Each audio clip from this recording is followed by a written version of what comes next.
on YouTube Live. So wave to any of your friends. Or hide if you're having a clandestine. If you're trying to escape from the law.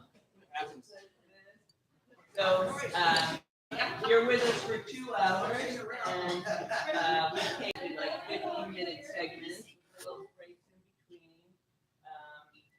During the segments that we're ready for the radio, we stay kind of quiet, but we don't mind ambient noise. And then you'll see they're scooping off in between segments as we get ready for the next one. I think everybody found the restrooms. 12:25. You're welcome. These chairs aren't for that, so if you want to stretch and get up. But they're washable. After 10 years in this kitchen and I don't know how many cooking classes, washable is good. But they're also scraped up. Everybody gets freaked out by this. That's from stacking them, yeah. Stacking, but so thank you for coming. We're gonna rumble. Get going. Get going. Bridget, you feeling good? Trivia. What for breakfast? What's on the plane? Oh, when you got home. Yeah. Bridget's just back from Italy, as Armadino calls it. Italy. And Thierry is just back from Morocco. I'm just back from Ballard. I bet your transit was back from Ballard. Your transit was your transit was not as cool as ours. Exactly. Oops. Turn off your phone. Oui, chef. There you go.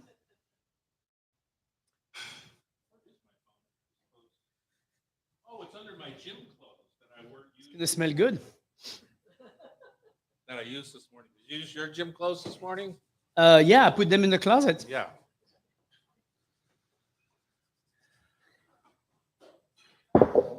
All right. Hi, YouTubers. Thank you for joining us this morning or this whole week. Good morning. You can watch it live or you can pull it up and watch it all next week if you want. So it's Riveting. Must see TV. Just so you know, that is what most people do. They watch it on their own time. And listen on their own time. And they listen, yeah. Do you guys listen on the radio or do you listen on the podcast? Radio. Yeah. See? Radio. Yeah. That's how I listen to it too. This is gonna be good for Cairo. My favorite is like I'm going into a store on Saturday afternoon and somebody just looks at me and weren't you just talking on the radio when I was in the parking lot? They've done that. They used to do this to me all the time. I would be at Luc or at Lule on Saturday night and go, wait, we were driving here and you were on the radio. I go, oh yeah, was it a quick commute? All right, welcome to the Hot Stove Society show on Cairo Radio. Once again, we're here at the Hot Stove Kitchens in downtown Seattle in the gorgeous Hotel Andra. It's kind of got a sweet. I've been wanting to go to Sweden again. I went to Sweden and I enjoyed it, and I want to go back. So, I've never been, but I would love to go. Yeah. My name is Tom Douglas. I have several joints here around town, including this one, the school. Including Serious Pie now out in Totem Lake and here in downtown Seattle and in Ballard in the market where I spend probably the most of my time cooking or shucking is at the Seatown restaurant in the Pike Place Market area. Are you still doing oysters on Friday? Not as often as I was. Yeah, oddly enough, there's no tourist anymore. And so it's not as busy as it was. So yeah, winter time in market. When those boats stop coming, man, it's you can really feel the difference. Yeah. Yep. That's how it goes. We love our locals, though. We do, absolutely. And I was just working this week on a menu for the new Edda's, Big Mountain Tavern and Barbecue.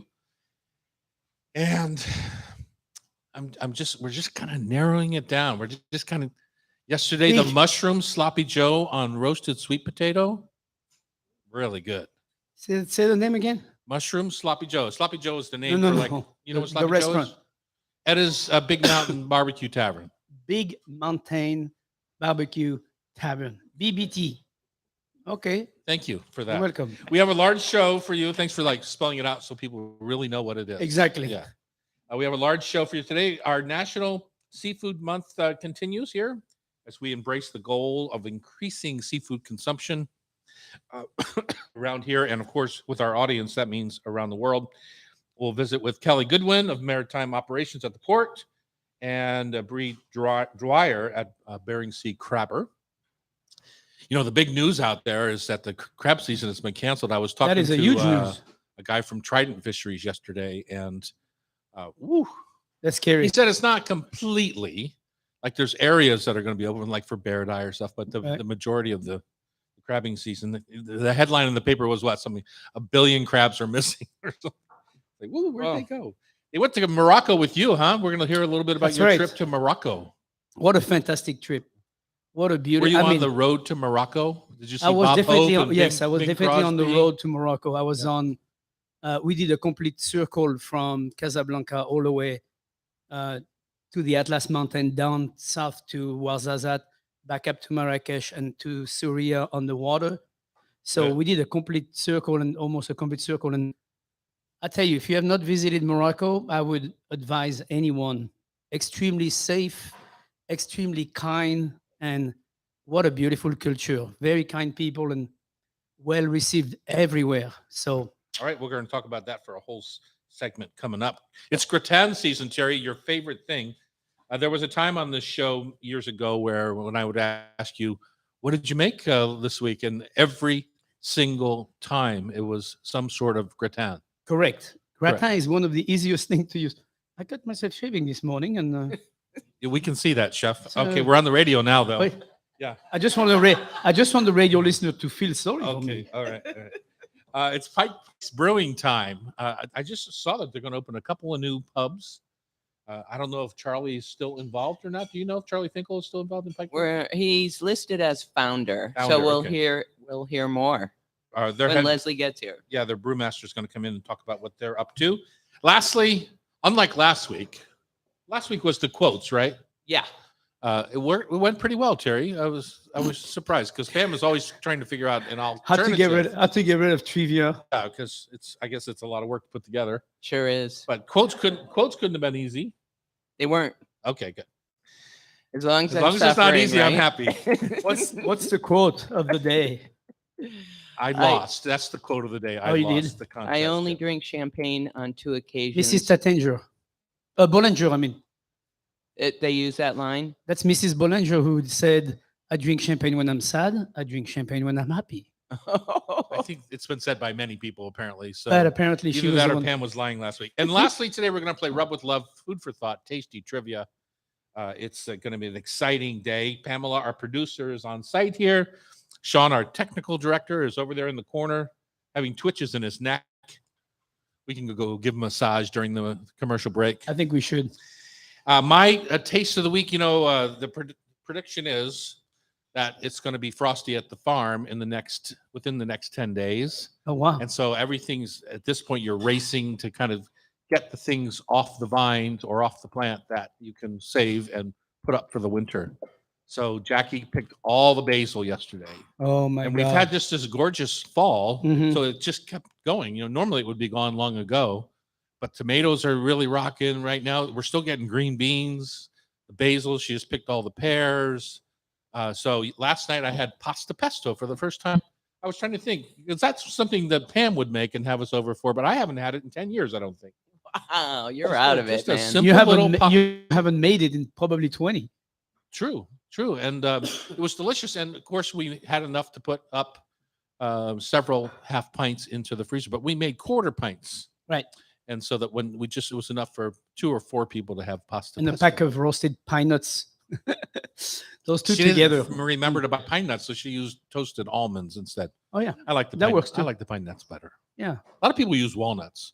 And Pasqualina down at the Pike Place Market, Pasqualina Verde. Do you remember her? Oh, of course. She always had when I first moved here, she had the mountains of basil in front of Yep. her, but she had her recipe, which was 60% basil, 40% bitter flat leaf parsley. Hmm. And she liked that marriage of the two. Of course, the pine nuts and the olive oil and lemon juice and Parmesan cheese. And Well, I like the idea of the parsley mixed with the basil. I think it's a very good idea, actually, because I think it supplies basil has a little weakness, and I think it supplies the parsley helps it sustain that. So All right, that's my taste of the week. Pasta pesto. I know it seems ordinary, but it's a thrill to make again. My taste of the week is dates. I brought some dates back from Morocco. These are fresh from I thought you 20 took your date with you. from 2022. I'm going to ignore that. 2022 season, which is about a month and a half ago. These dates were on the palm tree in the oasis of Merzouga, which is just before the Sahara Desert. We went on a camel ride. I actually didn't do the ride, but everybody else did in the desert. And there's a town just before that that is called Merzouga. And this is where this farmer, picks up all these dates and produces them. We bought it from him loose. He gave me a box. It didn't take me until I got to Seattle to realize that the 2 cardboard boxes that he gave me were Belgium chocolate, but they were all filled full with dates.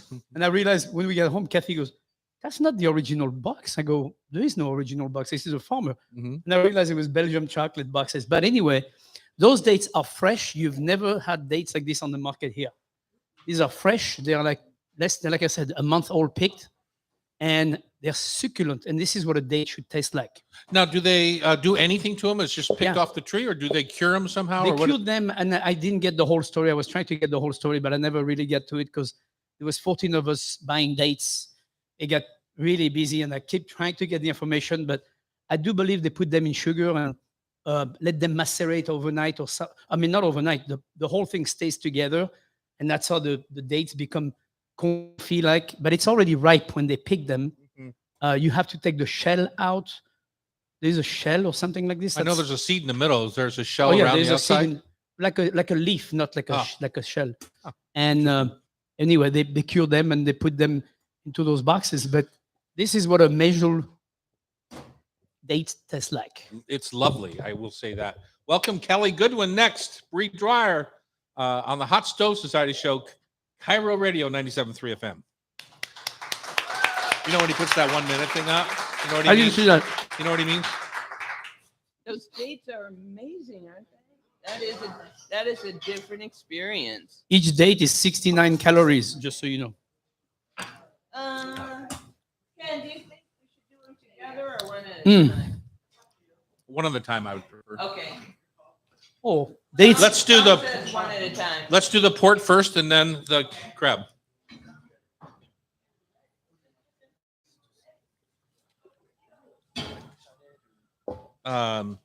Yeah, I'm going to cut it, but I need a decent pair of scissors. Thanks for doing it. Yeah. Fun. Appreciate it. Fun. It's so interesting to watch what's going on in our waterways. Busy.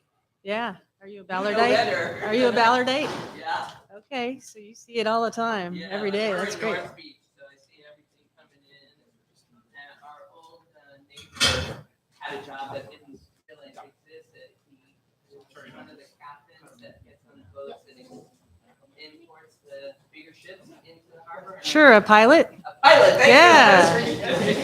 Yeah. Fun. I've had tremendous stories of people on Oh, I bet. some of those boats. Yeah. Rascals.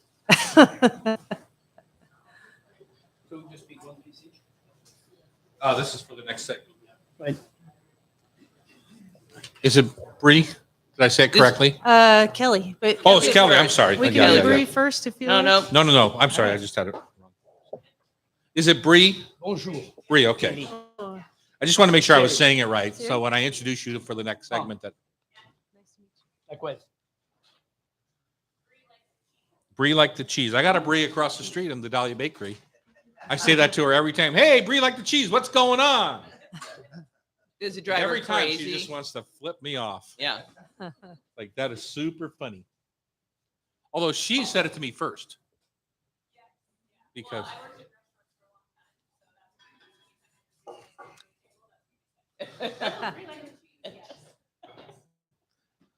It's a good grounding. Ken, are you going to say anything, or are you just making sure that Kelly doesn't say bad You things just- about you? Okay. Whoa, Right. that's Wow. I think my friend Roger Keyes, who used to be a tugboat captain is gone now, I think. I don't know him. He owned the Second Landing restaurant on Bainbridge Island where I worked in Oh. 1978. When you were a little puppy. Yep. She wasn't born, obviously. I was never a little puppy. Oh, I was too born kind, 125 pounds. I was never a little puppy You were 125 pounds? when I was born. Oh. My mother's fault. your poor mother. Exactly. She was a deer too. She just passed, and you would have thought it would have happened when I was born, but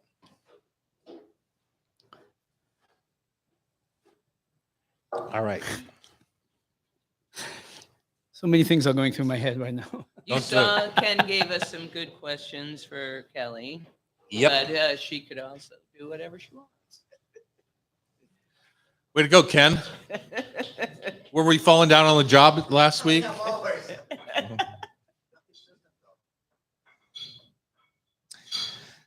It's Tom Douglas, And Thierry Roturo, the chef in the the hat. chef in the hat. Terry, do you know any words from Morocco at this point? Are there any words you can say like, hey, dude?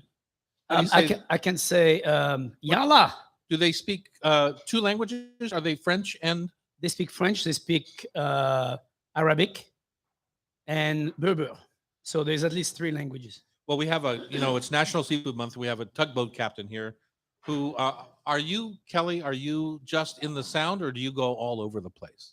Well, I'm currently maritime operations for the Port of Seattle and Uh-huh. kind of put my tugboat world away, but it was local dockings and undockings in the lake and tows up and down Puget Sound and into Canada.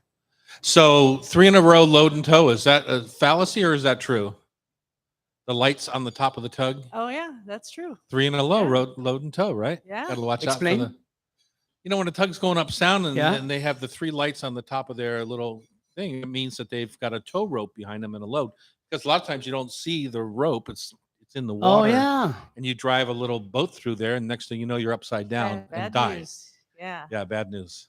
So Yeah, you don't want to cut between a tugboat and a big boat. That and would no, be between tugboat bad and idea. it's barge. That Yeah, it's towing. barge, yeah. Exactly. So anyway, and many people are familiar with Fisherman's Terminal. You're hanging out there now. Tell us about life at the terminal and the crab fleet that's maybe idled this year, all that sort of thing. Yeah, I love Fisherman's Terminal. It's one of our most historic and well-known properties. I happen to manage Terminal 91, where we have the large catcher processors, and most of them are fishing for the wild Alaska pollock product. And a lot going on at Terminal 91 that is really fun. It's one of our most complex and interesting properties with fish processing on site and 8,000 lineal feet of berth space that accommodate the big fishing fleet, which is maybe 200 to 400 foot vessels. Uh-huh. And when they're out fishing, then I have research vessels, ships of state, tugboats, barges, all the fun customers. And so isn't that also where the cruise ships park? Yep, off season for the fishers, we have 2 Okay. cruise berths there. Right. Yeah. That's what that's everyone can see those hanging out there. This is the Small one on the cities. bottom of Queen Anne there? On the bottom of Magnolia. Magnolia, yeah. Yeah. Okay. I know Yeah. where you are now. Because I don't know where 91 is, but now I know where the. There's those big processors there, like the Golden Alaska group and the ones that I have seen down there. I don't know if Trident comes in there too, but what's the process for you? Do you stay involved in that? You have to keep track of what they bring off the boats, or are you just literally the landlord of the dock? Little of both. We're the landlord of the dock. We're letting them know where they can tie up and if there's space to tie up, and making sure they have shore power available so they can cut their engines and generator plants while they're at the dock and in the city.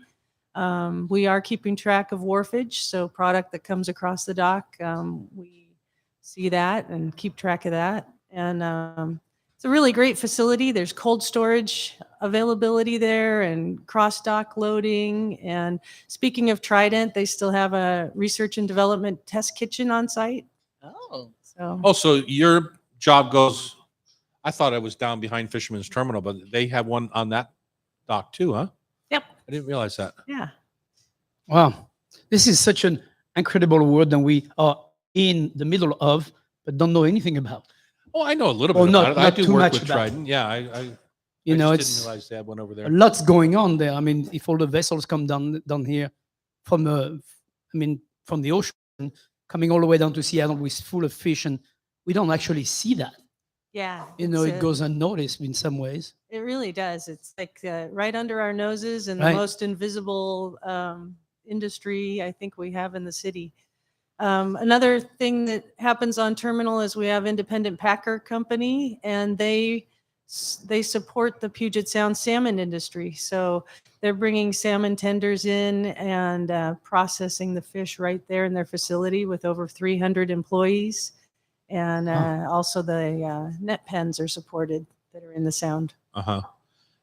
So are they doing the whole value added thing, or are they just working with fillets? Are they actually putting together salmon with lemon butter on top? You know what I'm saying? You know, I don't know that specific detail. I do know a whole fish goes into that processing plant, and packaged meals come out. does. But So whether they're doing they've the whole done the thing. whole thing, I'm not Huh. sure. Yeah. What's, the only time I think people realize that we own the Port of Seattle, the taxpayers, Yeah. they probably is at voting time when you see the commissioners up for election. How do we make money at the port with this? There's fees for the docking, I'm sure. As taxpayers, I know we own the airport, right? We own the Port of Seattle, which is part of the airport. How do we make money? Are the cruise ships vital for us making money? You know what I'm saying? Is it all fishing? Is it all, what is it? It's huge. It's the huge. airport, it's fishing, it's cruise, it's container ships, fisherman's terminal, recreational boating. We own several marinas. So just putting the whole package together for the taxpayer is what the port tries to do. Wow, it's a serious industry. You know what you should do? I would appreciate if you would do, which is put out like a blog saying who we should vote for port commissioner. Because what do we know? I know, exactly. As a taxpayer, what do we know? It comes up every time Ken, it comes maybe up. you should, Ken, who runs this promotion every year, maybe you should do that, Ken, is tell us who to vote for. Okay. Can you visit? Can people visit the pier and see any of this? There are probably opportunities. I love to give tours. So What's your email address? No, just kidding. but usually it's a limited public access facility at Terminal 91, so you should have a specific reason for coming to the pier. We were on Caro and we heard the show, therefore we can. That's right. Yeah, exactly. Well, I would love to see it a little bit more open, Right. so that people understand the port better. And when we go for funding or this or that, when they say they're going to build a new container cargo area or a new dock or whatever, that we know what it's for and how it works and how important it is to our community. Yeah, maybe It really is very important. Maybe we can put like a blog online tour, virtual tour. Yeah, exactly. Yeah, That way that would people be won't cool. get run over by trucks and all the industry that's happening out No, there. you can do that at the locks, right? You can get a video of the locks going up the fish ladder and kind of check in to see what's rolling. Right now, king salmon is crazy in the locks, or at least it was a week ago. Who knew? Yeah. Just didn't even know. Yeah, it's just great. There's just so many businesses and support services down there that people don't see that are supporting, good wage jobs and family wage jobs and Restaurants. the restaurants. Yeah. Yeah, feeding the world. That's Feeding right. the world. Well, Kelli Goodwin has been our guest. She's the Senior Maritime Operations Manager at the Port of Seattle. Currently manages 10 moorage facilities throughout Elliott Bay, including and the Duwamish River. And it is a big job. You are larger than life. Well, thank you. I really appreciate the time here and meeting both of you. Can't Thanks. wait to see the blog. Yeah. I don't know, Pamela, maybe you should show Kelli the cover of my first book, I will. Seattle Kitchen, because I was on a tug, she was a former tugboat captain. I traded a dinner for 10 to use that Foss Maritime tug for my cover shot on my first cookbook. Oh, that's a fantastic. Foss Maritime tug right there. So. And they're one of my tenants at 91. Are they? Yep. Yeah. Yeah. Who knew? I love tugboats. I pulled the gaff hook. Isn't it called a gaff hook off the side of the wall when I was doing it? And that's what I'm holding in my hand right there on that big yellow eye snapper. So fun. Up next, Bree Dwyer is here. She's an Alaska Bering Sea Crabber and the wife of the deadliest catch captain, Sean Dwyer. Who cares about him? Bree's here. On Cairo Radio, it's the Hot Stove Society Show, 97.3 FM. Just kidding.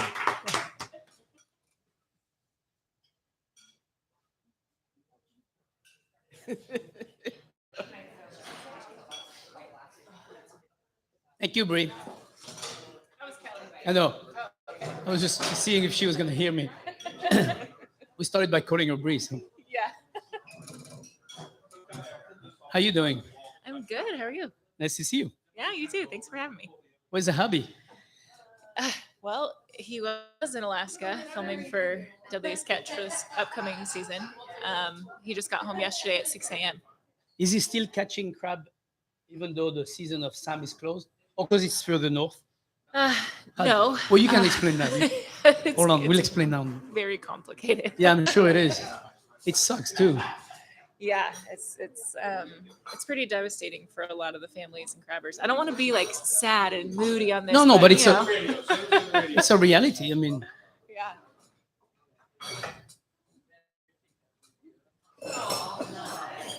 there you go. Oh.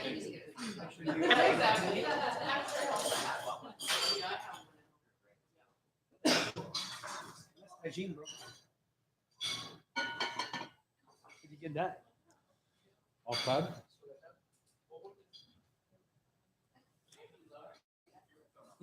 That's good. Bear dye. Definitely should talk about bear dye because that's going to be the only species Is it? that will be coming out of the Bering Sea this season. You didn't get any? I want a date. You want a date? What and where? You can have it done. You didn't try Watch it, out, Tom? there's a pit in there. Tom, you didn't try it? Of course I tried it. Oh, okay. I'm a sharer. I'm a giver. Okay, you're very kind.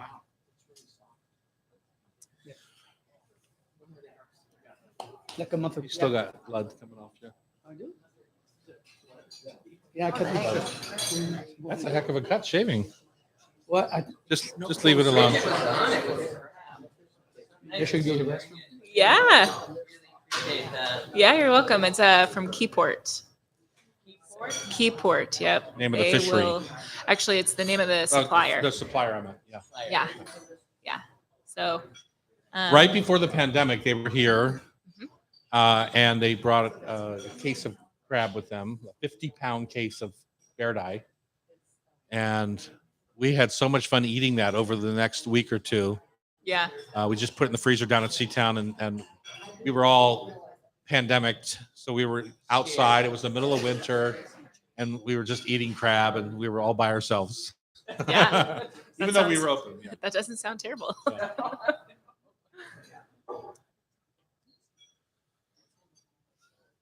Where did he go? Where'd the little guy go?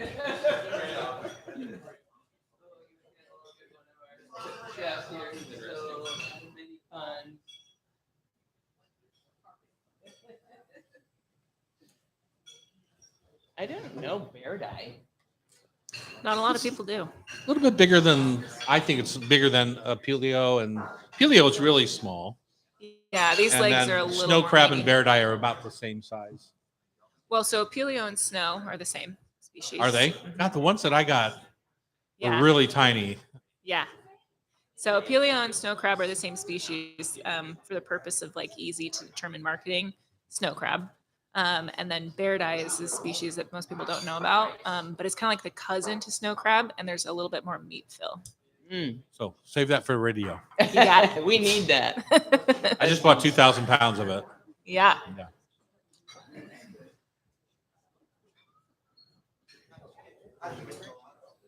It's a Paris. long swim. Seattle, Paris, Casablanca. It's good. I know. I should definitely leave it on. You're on live TV there, bud. It's okay. Thank you. I know. It's just the way it is. That's what you All get right. for shaving in the morning. We are back in the Hot Stove Society kitchen on Cairo Radio. If anybody could go to their local blood donation place today, Thierry has cut himself shaving, and there might be a need. What are you? O negative? O positive? I have no idea. Yeah. Okay. We're gonna have to, when you faint, we'll figure it out. Probably Odidon. We're going to continue with our National Seafood Month here at the Hot Stove Society show. You know, Ken, come up to the microphone for 1 second. Many times we've done a show from the big expo down at it's not Quest Event Expo Center. Maritime. What is it? It's called the Maritime. It's Pacific Marine Expo. Yeah, is that happening this It's year? happening. It's the Okay. weekend before Thanksgiving, Okay. and we expect a full house, probably around 500 exhibitors. About 59% of the exhibitors are from King County, and we're expecting about 5,000 people to Wow. attend the show. So it'll be awesome. Wow. It's what I love about it is you get to go see all the stuff that you work on in Yeah. pieces. You see the engine, you see the safety gear, you see every part of what you Pretty work on. cool. It's like a holiday for us. Yeah, exactly. Is it? Yeah. Yeah, it's fun. Yeah. Bree Dwyer, you're listening to her right now on the microphone of the Alaska Bering Sea Crabbers, part of the Deadliest Catch series. Are you on the boats for that? I've not seen the show. I'm sorry. I mean, Neither I've have I. seen It's it maybe okay. 10 years ago, but Yeah. So my husband is Captain Sean Dwyer. He's Uh-huh. captain of the Brenna A. So he's been is he a on the decent show. dude? Yeah, I mean, I married him, so but yeah, I personally am not on the show. I have tried to go out crabbing in the Bering Sea, but I get wicked seasick. Uh-huh. The one time that I tried to go, I made my husband turn around and take me back. So Really? That How is- far that out is- did you go? a few hours. A few hours. That is very kind. I was It going to ask was. about that. Anybody else, he wouldn't have done it, but he married me, so Yeah. he had to do it. He would have to put up with you for the rest of his life. That's probably what he realized. Exactly. Exactly. So you brought us a beautiful treat here today, a big box of bear eye crab. What is bear eye? When I put it on my menus, people know what snow crab is, they know what king crab is, they know what Dungeness crab is, but a lot of people don't know what bear eye crab is. Yeah, so bear eye is kind of like a cousin to snow crab. Mhm. It doesn't have the spiny exterior like king crab does. It's a little smaller than king crab, but a little bigger than snow crabs. There's a little more meat fill in bear eye. I personally love bear eye. I think it's probably one of my favorite. It has a little bit of a nuttier kind of flavor to it, sweeter. But this is actually going to be the only Bering Sea crab species that you will see on the market this Yeah. season. Are you freaking out? We're holding it together. Yeah. I think as a community, there's definitely like highs and lows. And right now we're in one of those lows. But I think that the important thing is that a lot of people are really, as fishermen, we care about the resource. We consider ourselves stewards. And so we are doing everything that we possibly can to make sure that we have research and information to understand what is going on, because there's a lot of question marks for us right now. Yeah. One of the big ones being climate change. And if you don't know what we're talking about, essentially the Alaska king and snow crab season has been canceled. You say that they're going to let you go after some bear eye. Yeah. I bet it's not a whole lot. No. So king crab is closed for the second year in a row, and snow crab is closed for the first time in history. Bear eye, we have a little over 2 million pounds to catch this season, but to put it into perspective, for a fleet of our 60 boats, 200 million pounds is Wow. closer to what would sustain the industry. So really 2 million pounds is only about 3 boats worth, going Yeah. fishing. So how do you distinguish, I don't know this, but how do you distinguish what's on the bottom of the ocean between a snow crab, a king crab, and a bird crab? Bear eye. Bear eye, eye. sorry. Yeah.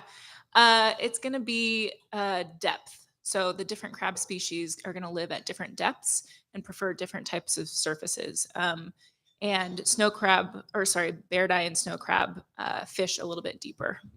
Is that what they eat is fish? The crab? Yeah.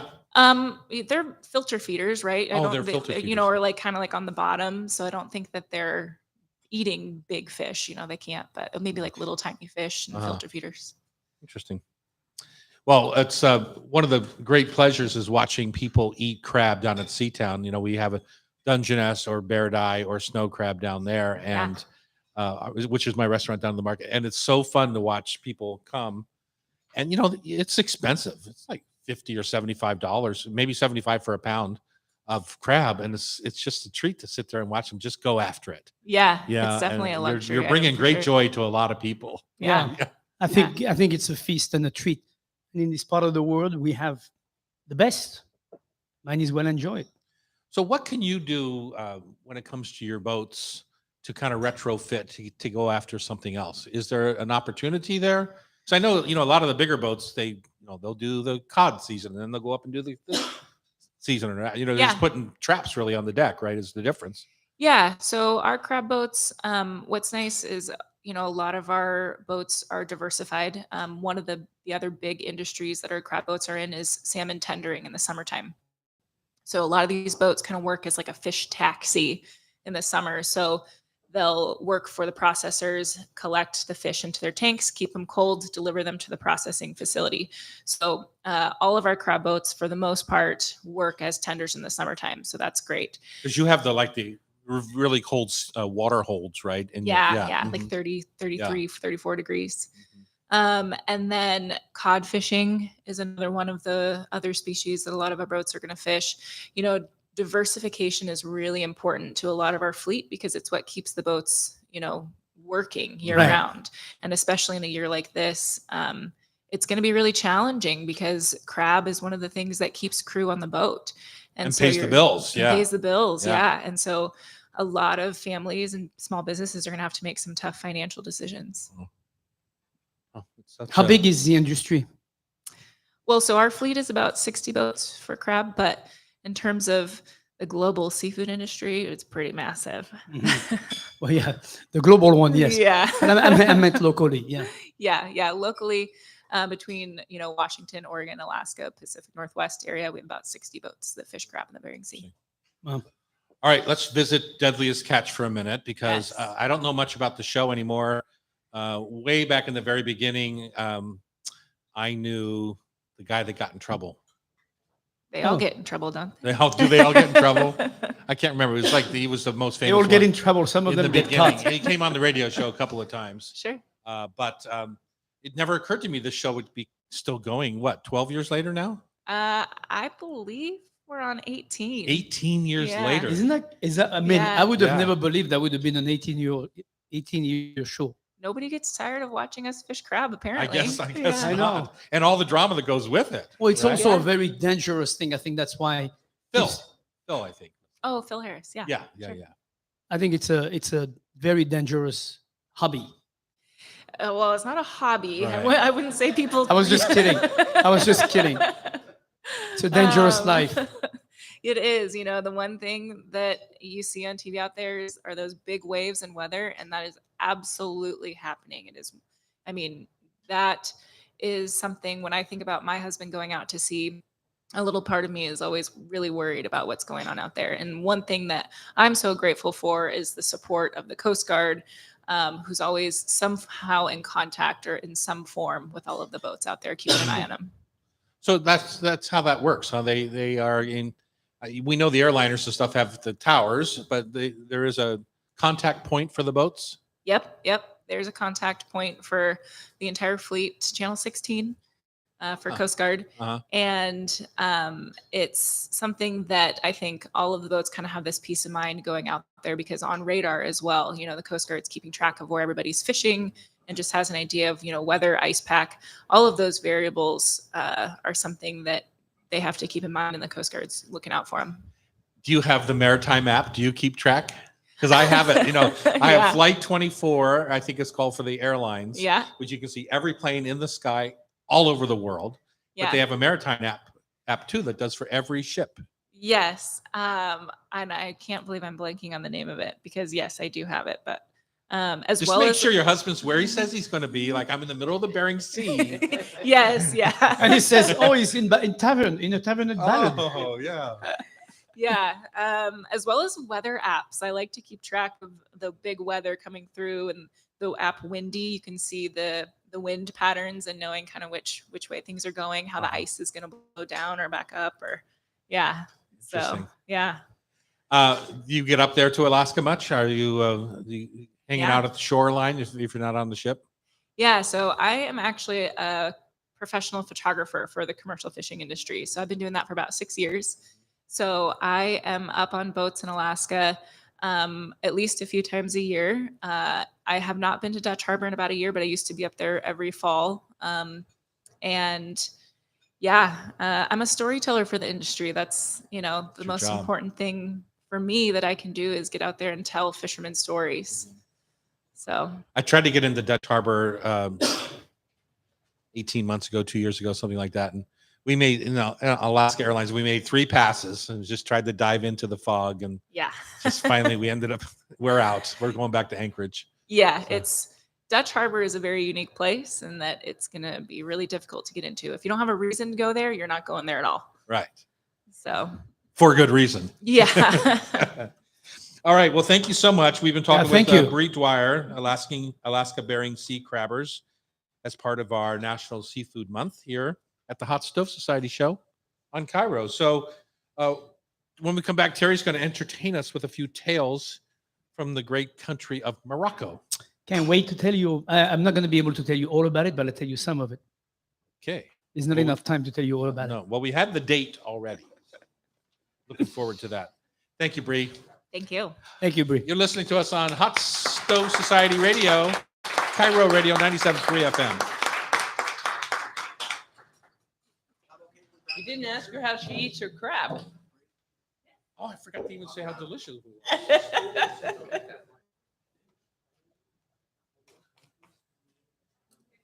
Yeah, you bet. Yes. Why don't you jump in there, Pamela? Here, this. You just gotta be. I should have gotten.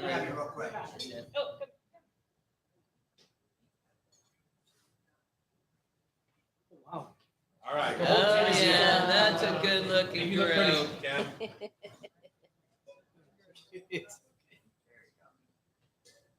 Perfect. Right? All right. Well, enjoy that crab. Well, we're going to take a second at the opening of the next to talk about this. We forgot to say that part. Oh, I know. I completely lost track of what it is we were supposed to be talking about. You did talk about the people. Are we going to do a little spot?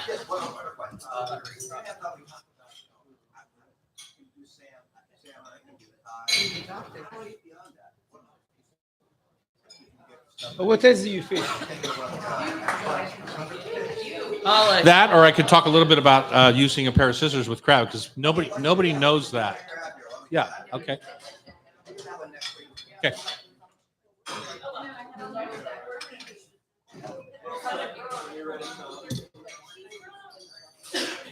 Wait, next week or now?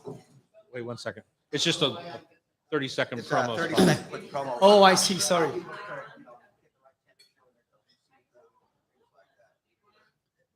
Do you want Bree up here?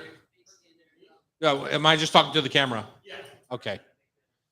Hey everybody, it's Tom Douglas. It's National Seafood Month here, and today Bree brought us this beautiful bear-eye crab. And the thing that surprises me, because it comes natural to me, is people don't really know how to eat a crab. So on these big snow crab legs or bear-eye crab legs, even king crab legs, get yourself a nice pair of kitchen shears, break off the leg, and then just simply slice up both sides, pull the shell apart, and you've got the beautiful Maris leg of the crab. And this particular crab, so delicious. The bear-eye, love it. Perfect. Thank you. Uh-huh. You're so crabby. He is crabby. Next week we do cod.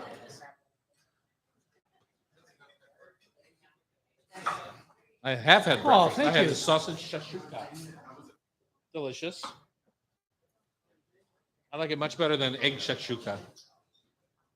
Eggplant was really good too. You said you had sausage I just haven't put sausage instead of the egg. instead of the egg? That's not a shakshuka anymore. It is what I say it is. It is what I wrote on the menu.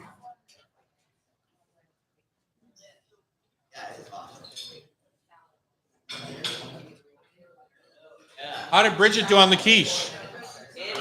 Pretty good. Good, good.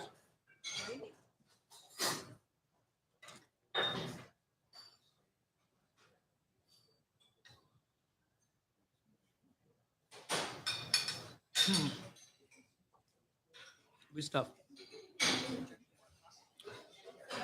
Okay. And we're back. It's the Hot Stove Society show on Cairo. We have a lively audience. They're all pepped up on quiche and fruit salad.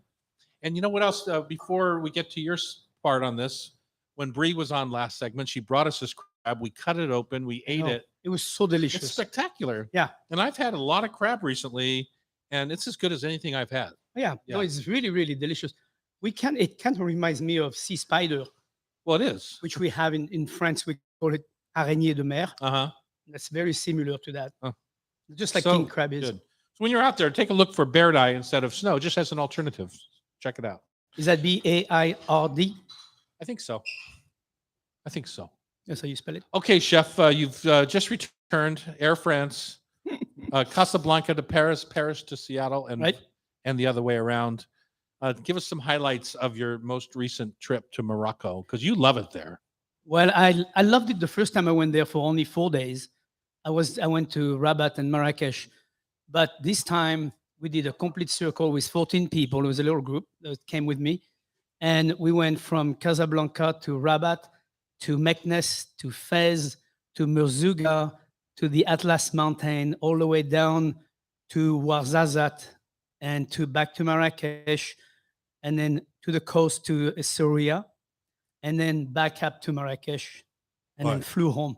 They And would, I tell I you- could never do that. They would be so sick of me by the Well, end of one it. day we spent 8 hours in a bus, so that's definitely it needed a little commitment. Uh-huh. But what I saw was a culture that I didn't see the first time I went to Morocco, which is a lot of the Berber culture, especially in the mountain, and I mean, the Atlas Mountain are gorgeous. I didn't realize the Atlas Mountain had the lower range, the mid range, and the high range. We went only to the mid range, and it was pretty high already.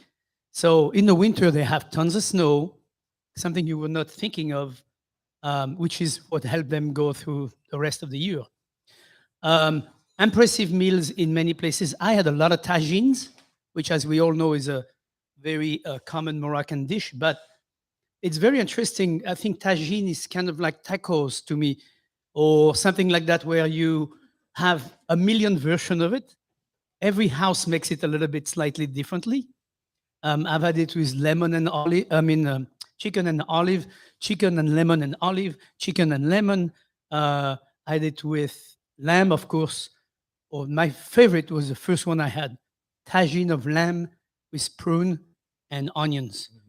Oh my God Almighty! The whole thing was like a melting, sweet and savory dish. I mean, the mouthfeel was just so gorgeous, silky, and the flavor. Of course, what they call lamb, I believe, is baby mutton, so it has more flavor, Mhm. and everything is so tender because it's cooked so slowly for so long. I had a cooking demonstration with a couple of chefs.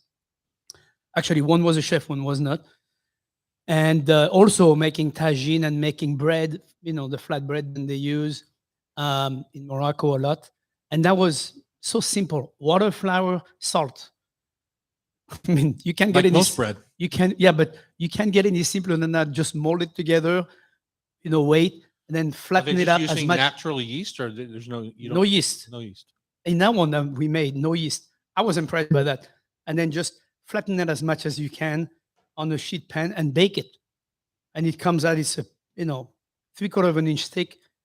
And you just tear it apart, almost like a pita bread that's not open. Mm-hmm. That was really, really astonishingly delicious and surprising to me. I mean, you cannot get more basic than that. The other discovery was dates. As you know, I made you try some dates earlier. Not made you, gave you some dates to try. I mean, that was a real incredible discovery because I like dates, but I'm not a fan of dates. Well, now I am a fan of fresh dates. This was like really, really this beautiful discovery of how gorgeous it can get, especially once you start using it in cooking and everything. You know where I use dates the most? Sticky toffee pudding.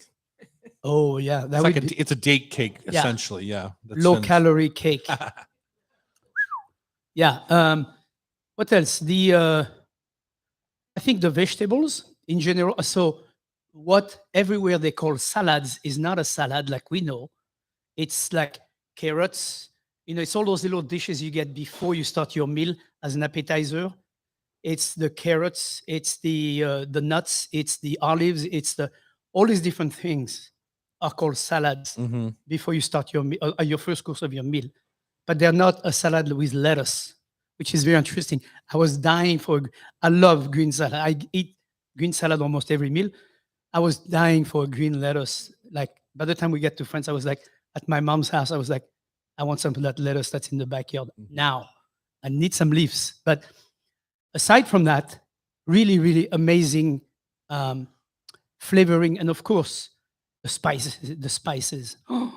We went to this place in Marrakesh where there was a gentleman, there was a professor that really explained everything about the mixing of the ras el hanout and the, which is the house spice, a house blend, and all the different, the use of cumin and all the different uses of the spices for other than just spicing, such as beneficial health purposes and so on and so forth.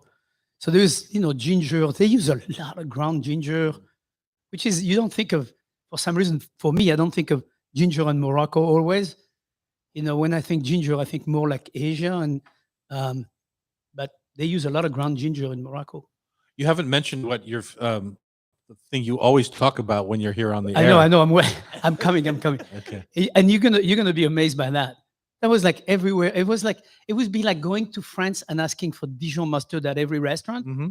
Where I went to Morocco and I almost had to ask for harissa at every place we went. You had to ask for it. It wasn't presented. No, there is. I think there was only one place where harissa came with a tagine on the side, but I guess it's not as common as I think it is in terms of putting it on the table for tourists, I guess.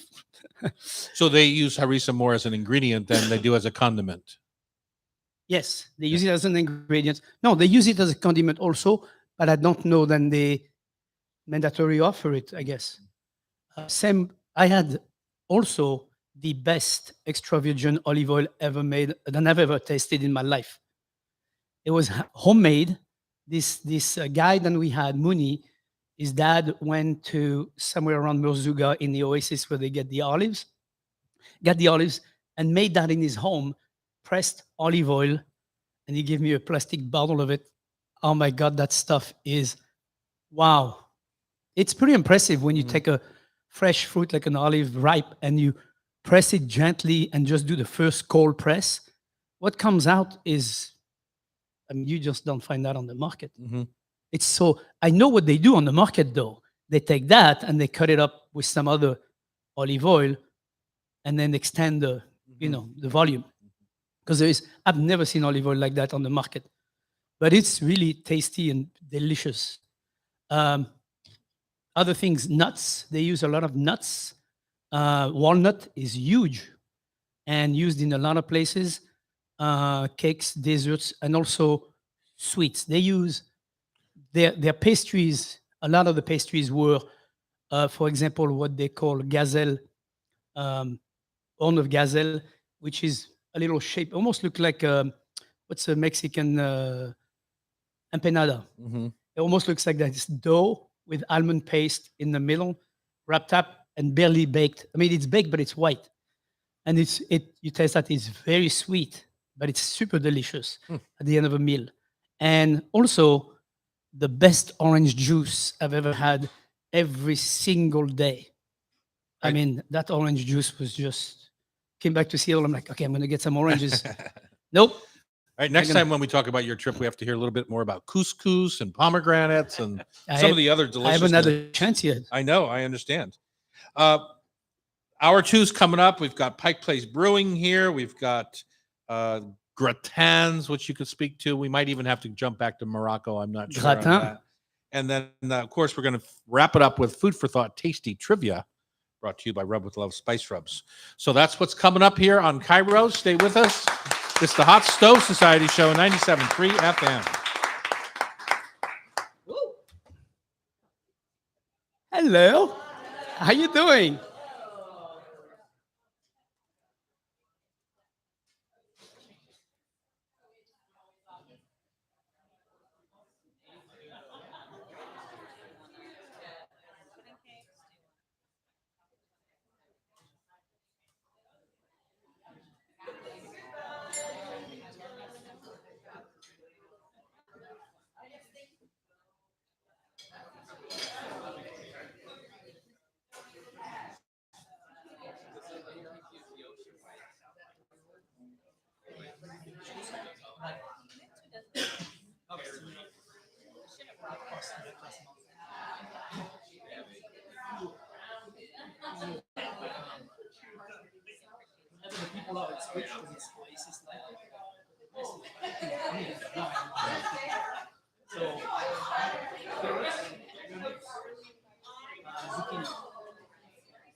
Thanks. See you later. Thank you so much. Great to have you back. Very welcome. Bye, Ken. Bye, Brig. Happy fishing. Hi, thank you. Also, I just realized I was like, you guys asking about crabby. I was like, they're not filter feeders. They eat cod and fish. Yeah. I was like, wait a minute. I was like, what do they use those big claws for? Yeah. Poetry. Yeah. It's still growing. So like, cut that out. She doesn't know what she's talking about. Like, it caught me off guard. I was like, I don't know. Sean, in the crab hour, 3. Cut out. Crabs are not filtered. Yeah, they're not. I don't know why I said that. Yeah. I don't know why I said that. Yeah. They. And I was going to say, They're what do they bottom- have those big claws for? They're bottom feeders. Yeah. Yeah, that's what you meant to say, the bottom feeders. I meant to say they're bottom feeders. Yeah, that's what you meant to say. They're not a clam or a mussel. Yeah. Well, I enjoy all that crab. Also, if you guys are able to do like a shout out to Keyport LLC, or not LLC, Keyport, Okay. for crab. And does Keyport have a brand out there? Like, find it out. You can, yeah, they do. I think they're with Kroger. Yeah. And each it's Keyport, just Keyport. Yep. And they can do direct. I believe they do direct to consumer online, so they have a website. The Bear Eye. They do lump crab meat, frozen crab meat, to like a chowder or something like that. That's cheating. Do they have picked bird? Bear eye? I know that they had Dungeness. Right, I know I they don't do. know. I think they're talking about doing Bear Eye crab meat. Sure. I know. People are lazy. So Yeah. Shell. People rather pay $30 a pound Yeah. than paying Or more. or more, yeah, for picked crab. Yeah. Absolutely. I People don't are like I don't want to pick crab. I use hundreds of pounds of picked dozens every week. Yeah. I don't like pickled crab either. So. So if you All have a choice. Yeah. Thank you so much. Thank you. If you beat it high, hey, if you beat it high enough, you won't have to show up. Oh, no, Can you pour me one of your favorites? And I'll, thing. It's never too early for me. How you been? How about you? Good. How are your travels? Sounds like you guys like travel. yeah. Where You did bet. you go? I was in France for a few weeks, Provence for a week, and Paris for a week. Whoa, sister. Hey. Whoa, It's Friday, sister. go somewhere. It's Friday. Thierry, you're sticking a coffee this morning. No, I'm gonna do You that. guys met Leslie before? Hi, Leslie Short. You look familiar, but you also look like a woman who did the cocktails. You look for very the State familiar. Hotel. I get that a lot. No, I get that a lot. That I look very familiar. Yeah. Have I met you before? No. No, I don't Okay. think so. Yeah, she was at Rubens for a long time, and now she's the head brewer. Cool. Is We Mr. almost got into bed with Rubens, but the liquor board said, I know. Oh, with your face down the collar. yeah, no, the one down in the market. Oh, okay. That would have been fun. Yeah. When did you leave there? In June. Okay, so you were in the middle of all that. Yeah, it Yeah. sure was. Yeah. Oh, well. it They was- seem like nice people. They're great. Yeah. They're great. I'm sorry, they're not. Yeah, no, the admin breaks are fantastic. Or for the gentleman. I think Thierry's got the waterfront. And then the hazy looks like, oh, wow. That's a hazy. Here's the hazy right here. Yeah. You want some?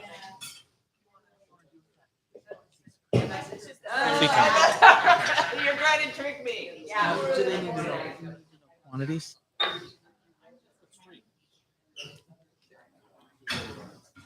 Unless you want to sell it to them, make hot stove some money.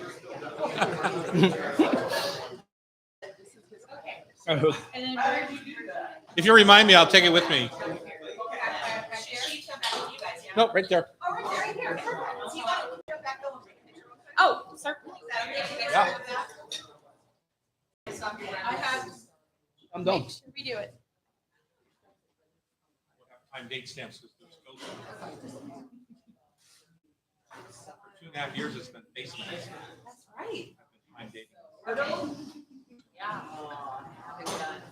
I haven't done it today yet. So Every day you do it. She's done it for like 6 months straight at least. most days. Let's visit.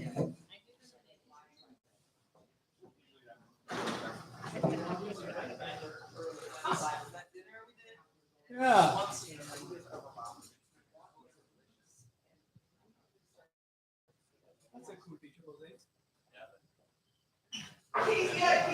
That was Edna first got her hair. What's for breakfast? Got her old hair. Well, in Bavaria, it's really common to do like a nice Hefeweizen for your breakfast with some ice first. So this is close, a little close. Oktoberfest is over now, right? Sadly. Sadly. You should change the name to, something that's more. In Munich, it's mostly through September. Yeah, it starts the third week of September. Yeah.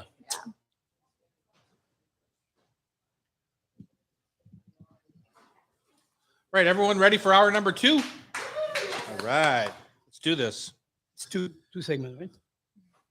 2 segments with Leslie. Perfect. So much to talk about. So Leslie, I'm going to start with Pike Place and, the history of it, and blah, blah, blah, blah, blah, and Charlie and Rose and Pamela, why don't you jump in because you have a lot of history. You know them really well from over the years. Yeah, I and do. Then in the second segment, we'll go into the new beers that you're producing and all that sort of thing. Wonderful. Okay. Welcome back. It's the Hot Stove Society Show. We are on Cairo, as you probably can figure out here, 97.3 FM. Also, if you ever want to podcast us. And I was remiss in, I forgot to mention Keyport Seafood is the people who gave us that beautiful bear-eyed crab and that we've been chowing on. And if you want to find anything more about their stuff, I think they sell it in the Kroger markets under Keyport brand. And we really liked their product. It's very good. In this hour, we've got Pike Place, or it's not Pike Place anymore. It's Pike Brewing.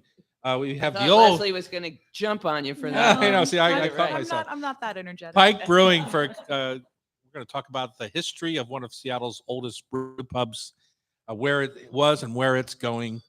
We're going to talk a little bit about gratin. Although I might, Thierry, I feel like I kind of want to. Would you be opposed to hearing more about Morocco? I would not. Okay, so maybe we'll save that for next week, though. Ah, Gratin. How do you say it? gratin. Gratin. Exactly. Gratin. Because I want to hear more about Morocco. and some of the foods that you had. And we also, of course, we're going to finish up with food for thought, tasty trivia. Super important segment that our producer loves. Oh, that was nice. Nobody laughed at that one. It was just We got one giggle out of it. got one giggle out of it. Leslie Shore is here. It's hop season. We've just watched them all being mowed down from the backyard of our farm. We have 300 acres of hops across the river, the Yakima from us.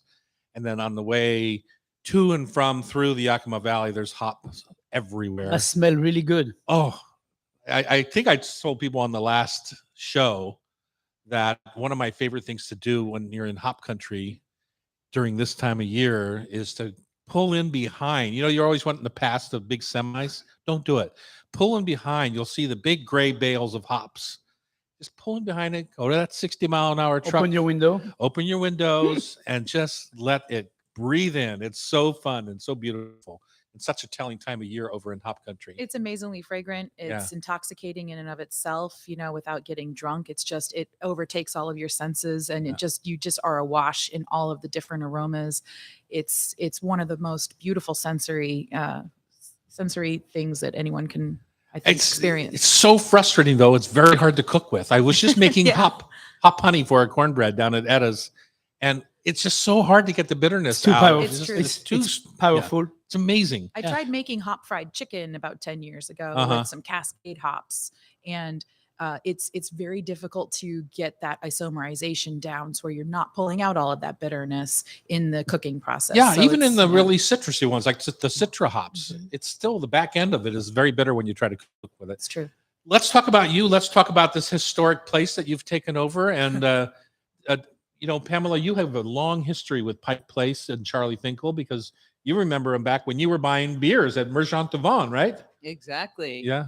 He was really visionary in introducing craft and small scale, high quality beers to our marketplace long before he started his own brewery. So we owe a debt of gratitude to Charles and Roseanne Finkel. I agree. I mean, you'd be hard pressed to find another place, another person that could bring in all of those beautiful beers from Belgium, from the UK, from the continent over to North America at a time when finding beer was quite an arduous task. If you wanted to find something that wasn't a mass-produced macro beer, you couldn't. It was very, very difficult to do. And so, I mean, for the entire United States, we completely owe them that debt. Absolutely, that credit. Absolutely.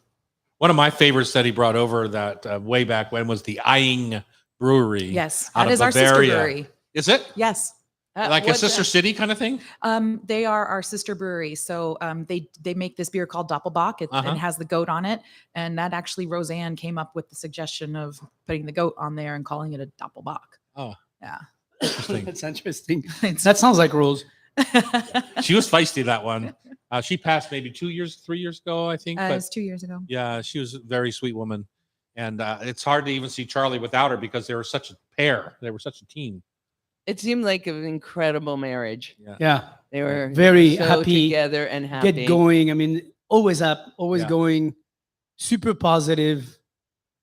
I mean, So, Leslie, did Charles hire you, or how did you work your way into Pike Brewing? Wow. So I noticed that this position had been open for quite a few months and it hadn't been filled. So I cold emailed Drew Gillespie out of the blue. And you were brewing at Rubens at the time, I was right? still at Rubens, yeah. Yeah. And I just basically said, I'd like to have a casual conversation. What does this entail? And we started talking, and he and I really clicked on a lot of our core values, what our visions are for a company, how people should be treated, how beer should be produced. And then that just led to a meeting with Charles and Patty, who is our vice president. And that was very organic and very natural. And we just really clicked. And it sincerely just came from a casual conversation. Uh-huh. And you're not saying brewmaster, you're saying head brewer. Is Right. there something going on there we should understand? So brewmaster is an actual physical title. It's very in step with a PhD or a doctorate level of brewing sciences. And there's not that many people that actually have that designation in the United States. They might claim it at some Correct. operations, but Correct. not earned it. Correct. Yeah. wow. There you go, a little dirt from the industry. Yeah, well, I didn't know that. I didn't know that either.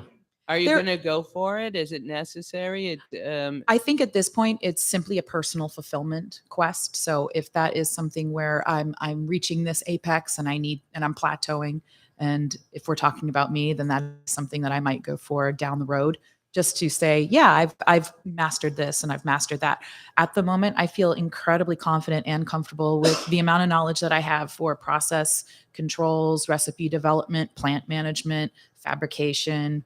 I'm not a welder, but I can learn that kind of thing. We're basically a food processing plant. So, there are a lot of different components that go into making an ingredient that people consume on a daily basis.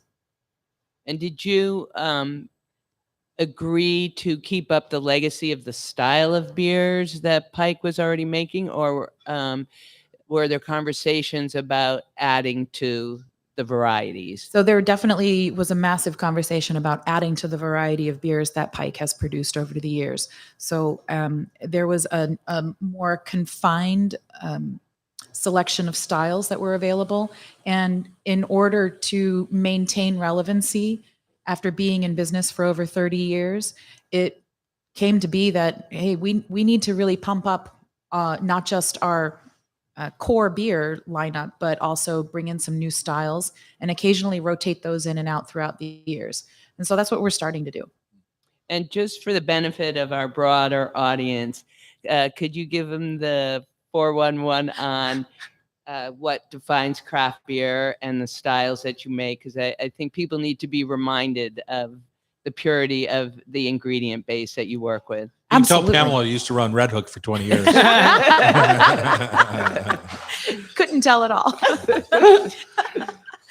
So craft beer is completely different from macro or mass-produced beer. We have a lot of control over our ingredients. We can produce a lot of different styles. So basically, instead of having a core menu that has three plates on the menu, we now have a menu that has maybe 10 plates on the menu. You're also looking at the fact that your ingredients can come from shorter afield instead of farther afield. You also have a lot of control over flavor, taste. There's also terroir notes that come into play when it comes to your grain, your hops, and your yeast. What about addition? You mean it's not like Bud Light, and Bud Natural? Exactly. What about ingredient addition? Can you add? Absolutely. It's fermentation. You can do whatever you want. I like that. Unlike bourbon, where you have to have a certain core group of ingredients. Very true. Wow. Beer, you can do a lot with, huh? We're going to talk more about that and the transition that you're making currently from Pike Place Brewing to Pike. On Cairo Radio, it's the Hot Stove Society Show, 97.3 FM.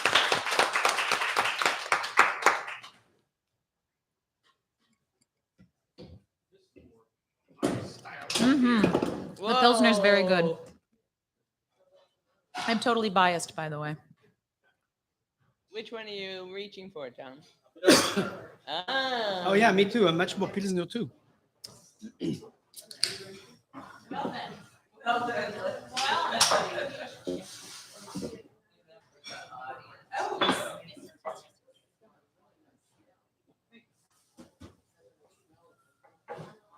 Now, is it any more joy or less joy making Pilsner compared to an IPA? Oh gosh, no. either one. Every single one is incredible to make. You know, you're looking at. I just think of a Pilsner having a less broad ingredient base. It can have a very, very strident ingredient base, but with quality ingredients and having dedicated processes and people that know what they're doing, you can create or elicit some really amazing subtle flavors. There's nothing that you can hide behind when it comes to a Pilsner. You really can't.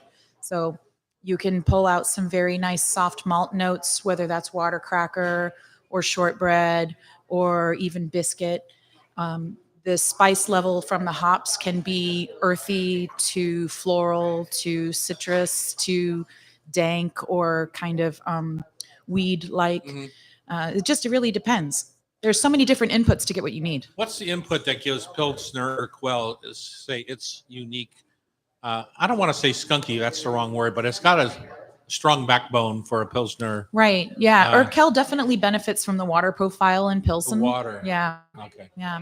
So you're looking at all inputs being equal. Pilsen, German or Czech or Belgian Pilsen malt. The yeast is definitely plays into that as well, because Czech yeast is different from German yeast, is different from this and that. And So then like cheese, the yeast is a big player, huh? huge. Yeah. We're also looking at Slovenian hops are being used in Urquell versus Bavarian or French or Alsatian hops. So you're looking at those little tiny differences make a huge impact on the finished product. Yeah. Yeah. It's very consistent. Yeah. Especially if you've been doing it for 500 years. Funny how that is. They got the recipe down. I should All right, hope we're so. back in the hot stove kitchen. We're sitting here yakking with Leslie Shore. She's the head brewer at Pike Brewing, which let's just start right there, Leslie. It's no longer Pike Place Brewing. It's Pike Brewing. What happened? I don't know. That would be a Charles question, to be honest. So it wasn't forced by the market? It was not forced. okay. If, as far as I know, it was not forced by the market. Okay. Yeah, that would definitely be a Charles They're question. very territorial down there. Yes, they are. So I don't have the juicy gossip for you on that. I apologize. Well, I think if I had an input on that, I would think that by looking at the logo, people were probably shortening the name to Pike. That would be my guess. Yeah, Pike it's Brewing. it's a very good guess. So if you're looking for that beer these days, that was always one of your favorite. I'm trying to think of some of the brands. Did they have Kilt Lifter? Was that one? Kilt Lifter is still available. So is So that is one of the Monsunkel. Pike Place. Absolutely. Okay. So if you're looking for those beers, they're now under a new label called Pike Brewing. And you were adamant, it sounds like, and saying that things needed a little bit of a change after 30 years in business and that they needed to become more to date. How does that happen? I know Pam asked you that in the last segment a little bit, but what have you done to bring the beer profiles more up to date? I think it's more of like you're looking at the recipes and the processes in a forensic manner, right? Mhm. So you're looking at what are the common traits for each particular recipe. Are there ways that they can be improved or refined? And then I just started from there. Yeah. I know when I'm building a menu, like I'm working on this Edda's menu a lot recently, and I work with some of the young people in our company, and a lot of it, when you're making, say, a turkey sandwich, it really is the same organic turkey. It really is the same delicious cheese, but the way it's worded and the terminology sounds old fashioned, or it can sound brand new and Mhm. fresh. And so it's funny to have them kind of like, oh, let's not call it sandwiches. Okay. Or Right. whatever, as far as like, or let's not even have a menu category. Like, Right. you and I probably are thinking about appetizers, Correct. entrees, desserts, and it's like, no, that's just old fashioned terminology. Yeah. It's like, okay, then. So you just kind of move along with that. But yours is it similar in how you're deciding to do the beer? There must be a whole new beer terminology out there with all these crazy names on some of the product. Yeah, so there are some changes when it comes to beer terminology. There's a lot of slang that's involved as well, but beer styles are generally set in stone, although it's not an igneous rock. It's more of a Uh-huh. very porous rock. So styles are always evolving and always changing, but over the years, they're still within those stringent guidelines of this is what a Scotch ale should taste like. Here are the parameters, brew it to that. This is what an American India IPA should taste like. And these are the parameters, brew it to that. This is what a German Pilsner should taste like, brew it to that. So you can say we only brew ales and lagers and leave it at that. Or you can say we brew this very fancy term, or we can brew this and this and this. And it really is part of the marketing. The product is generally the same. I'm just laughing because, in front of us, we have some of what I'm talking about. So here's a Cosmic Pulp Juicy IPA. So, What the heck is so that? what makes that different than Ballard Bitter? Well, I miss old Ballard Bitter, Me to too. be honest. ESBs are my favorite style of beer, so let's just put that out there. Juicy IPAs are a designation of a hazy style. So hazy is a northeastern style IPA versus a West Coast IPA, which would be clear. Northeast IPAs are going to be hazy, kind of like what Thierry has in front of him. So a juicy one just implies that there's more body, there's more aroma. You have a lot of flavor profiles happening and interacting with your sensories. So how do you get it clear? You clarify it? Well, we do put it through a centrifuge, so Okay. we're able to spin out the yeast that way. So in front of us, we have West Coast IPA, we have Cold IPA, we have Cosmic Pulp Juicy IPA, and we have Waterfront IPA Mhm. and Uptown Hazy IPA. Whoa, that So- is a family. It's a family of hoppy beers Does it all just mean with a pilsner. does each one just have a different hop So or multiple? each one of these has a different grain bill, has a different hop profile. Two of them have a similar yeast strain. The other two have a different yet similar yeast strain. And the cold IPA has the same yeast strain as our pilsner. Oh, wow. Pilsner are super tasty, by the way. Yeah, That's Thank much you. much more I like style the of beer. Pilsner too. Thank you. Yeah. I'm personally not a big strong IPA beer Mhm. drinker, but usually Pilsner is what I drink. So I love pilsners. They're very refined. They can be that's what I crisp. think. I think Yeah. they feel very refined. Yes. Down at the restaurant, we were tasting some wine, some keg wine yesterday for what we're going to put on tap there, and we also had a new Rubens IPA. I want to say it was called Harmonic or something like that, and explanation on paper was that it was all the comments that all the people have made about their IPA, and they tried to satisfy everyone in the same IPA. Impossible. It was just the funniest thing. It's like, oh The my beer god. nerds are picky. What's your dream for Pike? Where do you want to see it go? Where do you- I definitely want to make sure that we get more folks that keep passing by us when we're at beer festivals saying, "Oh, Pike, I've been there, I've Mhm. drank there," and then they don't drink it or they don't stop at the booth or we haven't seen them. Well, we've got all these other options now. Right. We're in the grocery stores, we're in your bottle shops, and we're in our pub downtown, but we're also going to be in some newer locations throughout the city. And you're adding to the classics We constantly. certainly are. We certainly are. And a lot of this is seeing what's going to stick around, what kind of styles are going to stick around, and what we can like bring in and pull back with seasonals. Not everything is going to be an instant classic. Not everything is going to be, set in stone forever. Styles do change, tastes do change. I mean, case in point, ESB. ESB is not a very popular style. Extra special bitter. Yes. But people still search it out and drink it, but it's Uh-huh. not in the numbers that it was 25 years ago. Yeah. Right. Are you ever going to try to make a Guinness? Oh, I love dry stouts. Yeah. Yeah. Dry stouts are one of my, look, I cut my teeth on Guinness. I cut my drinking teeth on I think a Guinness. draft Guinness is It's superb. super Yeah. delicious. Yes.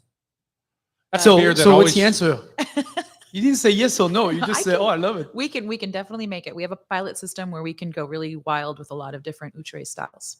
That would be interesting. Do you know when you come across a flavor profile that you've dreamt about and you finally made? Do you know what? Oh, this is going to be a hit. It's People more, are going to you know what? love this. I really don't consider it whether or not it's a hit or a failure. To me, it's like this is what I want to drink. This is something in my brain that I would like to ferment and drink and enjoy and derive pleasure from, and hopefully other folks will too. Yeah, I Come think on, you don't have something in the back of your mind says this is $1 million beer. Nope. Really? Nope. it's the same in food. Let's I think cover the pub before for- we Okay, lose let's do it. Leslie. Okay. What's going on at the pub for food and beer matchups? Oh yes. So a lot of our menu items are very compatible, obviously, with the beers that we're producing. I mean, you can't go wrong with Pilsner and a hamburger. But you know what? A nice cosmic pulp goes really well with our peach cobbler that you can What? find. Yeah, it's delightful. The waterfront IPA is amazing with our fish and chips upstairs at the fish bar. One of my favorite combinations, honestly, is our Pilsner with oysters up at the fish bar. Oh, I The bet. Pilsner really does like satisfy that minerality that you might crave when you're thinking, I would like some champagne or I would like a nice cava with these oysters. Pilsner can take care of that for you. what about smoked salmon? Smoked salmon goes with pretty much anything you want. Your Pilsner is custardy Yeah. compared to a lot. It seems to me a lot of Pilsners like Moretti or Kel or St. Pauli Girl or whatever, they are sharper and yours is more Sharper. custardy. Yes, I really appreciate that. Thank you. It's something that I think is quite indicative. It showcases the grain that we're using. We're using a really nice soft German grain there. So we're going to elicit different kinds of beautiful flavors. The yeast is from a very old German brewery. So we're not going to get those really sharp, bitter, high notes and astringent notes in the back of the mouth. We're going for something that has a nice smooth body, finishes dry, but it's not piercing. All right, everybody, get out there and look for the Nice. new flavors from Pike Brewing. Super fun. Go down to the pub and look for Leslie and tell her, I want to sit and have a beer with you. You seem very interesting. She's the head brewer for Pike Brewing. When we come back, we're going to talk either gratins or a little more about Morocco. We'll see what Thierry has on the tip of his tongue. On Cairo Radio, it's the Hot Stove Society Show, 97.3 FM. You've got a great radio voice. Oh, you I know. You Thanks. should listen this weekend. You'll be on at the 5:00 hour of the show after Great. the news break. But Oh. thank you. Hey, That thank was you so much. I'm fantastic. really glad we were able to do this. I really appreciate it. We'll have to get down to the market. Well, we'll have and to get her some back oysters. as our beer Mhm. to go person because I'm not a big beer head. Yeah. So We got Leslie need now. somebody that I would love to do that. I you bring a beer, I'll bring a bottle of wine, and we'll share Perfect. back and forth. Oh my gosh, ideal. Or Ideal. whiskey. We could do that too. I love All right. whiskey. Thank you so much.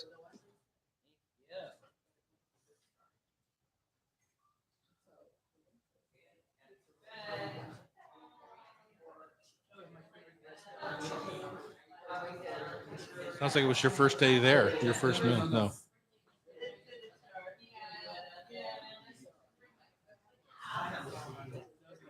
Mhm.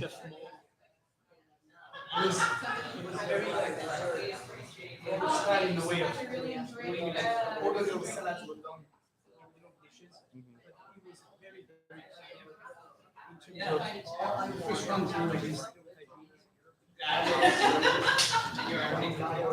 Thanks, I tried. As you know, they take over the dishes, and then everything is done. Tomato, chamula, and on the clam. I don't care. Flavorful. And then you eat that with bread? Yeah. But that was. This was We tried this source, but a lot of our. Yeah. okay. That was really good.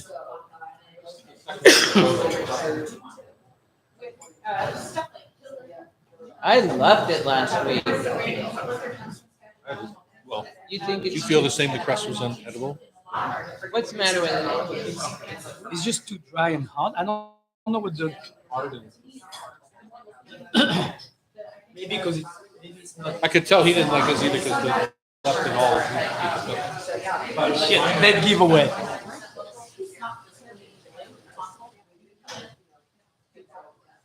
It's you know what it is? He blinds back, right?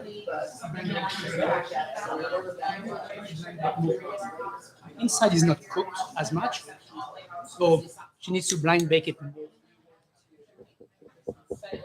A little bit less heat or more, so the outside doesn't burn, but the inside is not quite baked. So it's kind of gummy on the inside, and hard on the outside, dry. So when you try your fork through it, it's kind of like it kind of like goes in the beginning of the dough, and then it doesn't go through the bottom layer.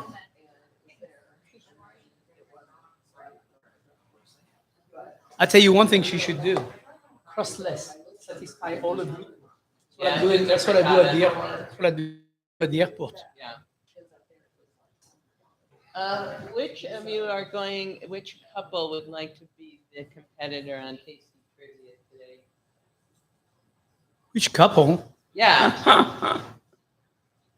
Oh my God, too many volunteers. Okay, all of you. Yay!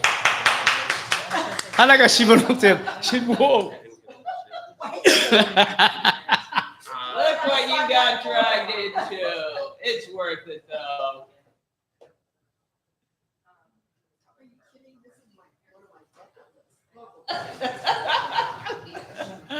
Oh, I'm so thrilled.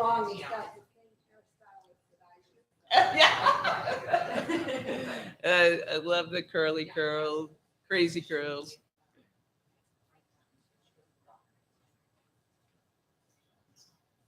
You ready, Chef? I'm ready. Ready. Welcome back. It's the Hot Stove time. Thank you for joining us. We're always here on Friday morning live if you want to join us on YouTube, or you can hear us on terrestrial radio Saturdays and Sundays on Cairo, 4 to 6 generally, I believe, unless they move us around for a sports game. And then, as usual, you can look us up and podcast us all week long or forever. Listen to us when we were pups. You have no excuses not to listen to us. Pamela, you had written down here, Pamela's our producer, written down here that you wanted to hear about gratins because the weather's turning finally, and it feels very gratin-like. But I also want to hear a little bit more about Morocco. There's a few subjects we didn't cover. I know. We'll So have to do Morocco. you want to do Morocco again next week or and do gratins now? Or No, let's stay on Morocco. Let's We'll stay on- bring. Well, it's Morocco. fresh. Yep. We'll bring. I might You know, lose my he's, brain he's between not a now. young chicken anymore. He doesn't have the memory. he used to Exactly. have. So By next week, I might not remember anything. Exactly. No. So Let's continue the journey. you said to me in the break that you had one restaurant that stood out because it was more in the nature of or style that you're used to cooking in, like with Correct. Rovers or And at you Lulu. would have appreciated too, because everywhere we went, it was classically done, kind of tagine, kind of couscous. where this restaurant actually took it a level above, where it made it really pretty, but very changed it without make it unrecognizable. So it was kind of an adventure into what would, if I was personally, or you would, go into a kitchen and say, cook me some Moroccan food. Here are the basic of what the classic is. What would you do with that? Mhm. And that's what I felt this chef was doing. His name is Moha and he's in Fez. And it was the best lunch I've had the whole trip that we Mhm. were there. You know, for example, I was talking about the salads earlier, which is And I just want to make it clear to people, it's not really, when you say salads, if you think of like going into a Korean restaurant, barbecue restaurant, where you get all that variety of little dishes. I don't remember what that service is called.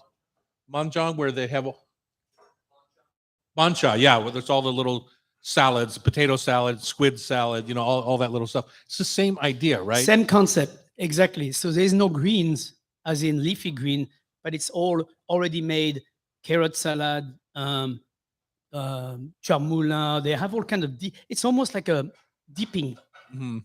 They puree everything, tomato, So like a meze almost. like a meze, exactly. Yeah. So they have the flatbread. You use a flatbread, and then almost like a pita. You don't. It's not an open pocket, but use the flatbread to dip into all the sauces, and very tasty, but very classic. In most cases, it's very recognizable in all the places. The eggplant mixed with the tomato, eggplant burned on the fire, Mhm. and then just chopped, mixed with tomato, onions, cumin, lots of cumin, coriander, salt, pepper, olive oil. That's your salad for eggplant, tomato. The classic Moroccan salad is onion, tomato, sliced, diced, cilantro, parsley, That's what you see in every restaurant. mint. That's the classic Yeah. Moroccan salad. And olive oil, obviously, salt and pepper. And a little Whereas cumin. in Spain, just north, really, you see that similar. There's no green salad. Right. It's more eggplant, pepper, and onion. Correct. Yeah. Yeah, the Basque style in the Basque country. Yeah.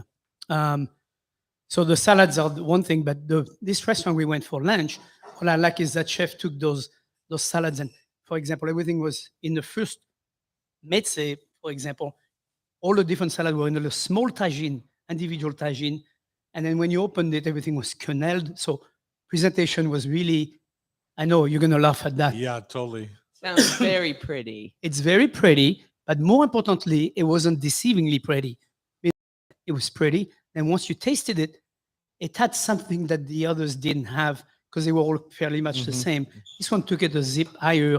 It was a little confit of lemon, added some touches that I would do Mhm. if I was making it.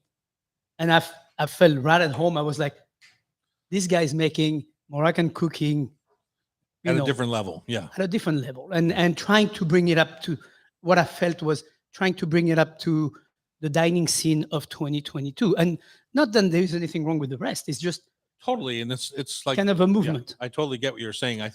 We're not trying to. You weren't trying to make Moroccan food change. Correct. It's just that it's nice Correct. to have different levels of Right. presentation. Yeah. And the other dinner that I had that was fantastic was a place called Nur, N-U-R, in Fez also, by this woman chef that's been there for probably 6-7 years. Small, very small restaurant. We had a table of 12 people. That was, the entire restaurant for the night. So, they opened just for us, I guess, for that night. And multi-course dinner. And same thing. She was very taking each ingredient and making it showcase. And she used to work at Il Bulli. So you can imagine. Billy, the most famous avant-garde restaurant in the world. Correct. Yeah. So she took a little bit of that play and put that into Moroccan food. That was, I thought, very creative. And also, it's nice to see then, she's a Moroccan woman who grew up in Fez. And I'm like, it's very nice to see then those people are very proud of their culture, their heritage, and trying to bring it up to, the youth of today and trying to bring it up to light. Yeah. It's not just tagine, it's not just your couscous and everything. And the third thing I want to talk about is couscous. Thank you. So- 'Cause you never mentioned that the first time around. Well, yeah, couscous. So I had this awakening. This is how I make couscous at home. I make couscous. I put couscous in the big deep pan. I warm up my chicken stock or my vegetable stock or whatever, put some saffron in it, and then pour it over the couscous, cover it with a plastic sheet film, and wait 7 to 10 minutes. Take a plastic out, take a fork, take some olive oil, and fork out gently the couscous so it's all nice and fluffy. I thought that was couscous. Ooh, I got scorned by a woman chef in Fez again, where we took a cooking demo / dinner. She was super nice and everything, and she was making. She goes, "Okay," I'm like, Does she have a couscouserie? couscousière. Couscousière. But I was like, "Well, don't you ever make it in the pan?" She goes, "Oh, you're one of those people who likes raw couscous." I was like, "What? What?" And I was like, "What do you mean raw?" I'm like, "It's totally cooked after 7 minutes." I was like, "Oh," I was like, me was always, saying about raw bakery and raw. I'm like, "Oh, what are you talking about?" She cooked the couscous for an hour.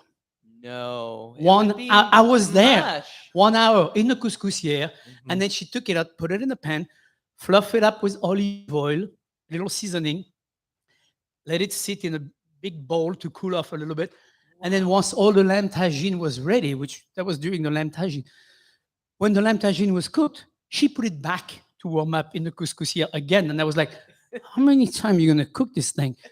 It came out, Couscous is pasta, right? So it was the fluffiest, lightest thing I've ever eaten. So, boom, boom to you.